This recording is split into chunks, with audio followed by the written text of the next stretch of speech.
Ladies and gentlemen, I'm Babu Owino, Member of Parliament for Embakasi East constituency. I stand before you today not just as a voice of concern, but as a citizen who is deeply outraged by the senseless violence we are witnessing. The recent attacks by goons on innocent people are not just cowardly. They are a direct assault on the values we hold dear as a society. The value of peace, value of dignity, and justice.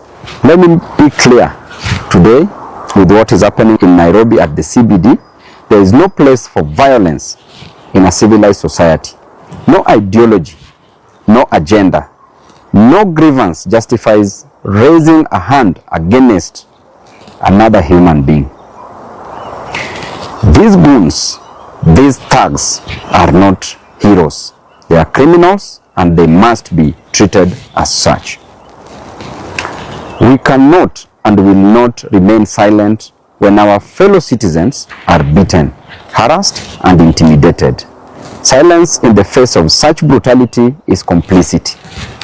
It is our moral duty to speak up, to demand accountability, and to ensure that those responsible are brought to book. I also take this opportunity to condemn the senseless killing of one innocent protester at the CBD today by a police officer.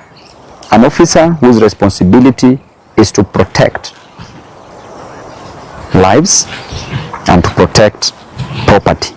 But instead, these officers resorted into taking lives. I want to condemn this with the contempt it deserves.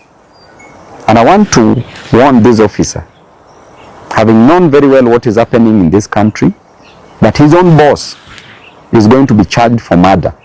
How can you move further to kill an innocent protester whose only mistake is to go on the street to protest against the death of one of their own, the death of one Albert Ojwang, who was senselessly killed too in the hands of the police officers. Such police officers are criminals. Such police officers must be condemned. Such police officers must take plea, must be charged with murder. And we are waiting, we are seeing your actions, and at the right time, we will also act. To the governor of Nairobi, Johnson Sakaja, your actions today do not make you strong. Hurting others does not give you power. It reveals your weakness. It reveals your fear. It reveals your utter lack of respect for the rule of law, and we will not allow fear to win. I want to tell you clearly that you've hurt so many people, but the goons that you've hired today at the CBD to hurt people during demonstrations, and we will not take it lightly.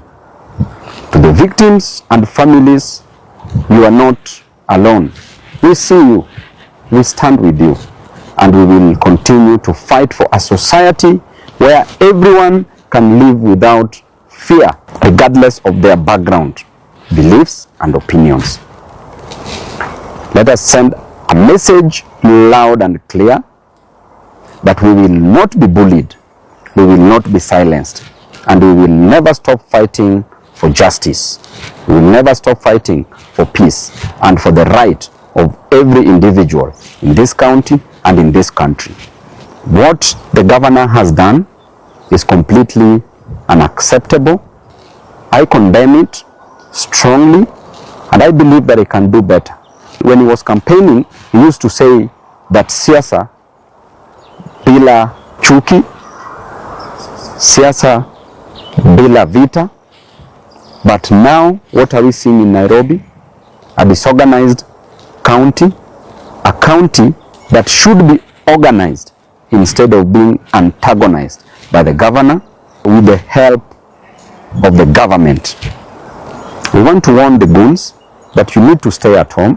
When people are peacefully demonstrating against the death of one Albert Ojwang that was so gruesome, a death that every Kenyan condemned, you come and you start dancing on the grave of the dead by trying to intimidate fellow Nairobians, fellow Kenyans who are fighting for justice. I want to say that you are criminals and you must be dealt with accordingly. And therefore, Nairobians, do not fear. We are with you. We will stand by your side. We will fight by your side. As Babu Owino, I will always be by the side of the people. God bless you and thank you all.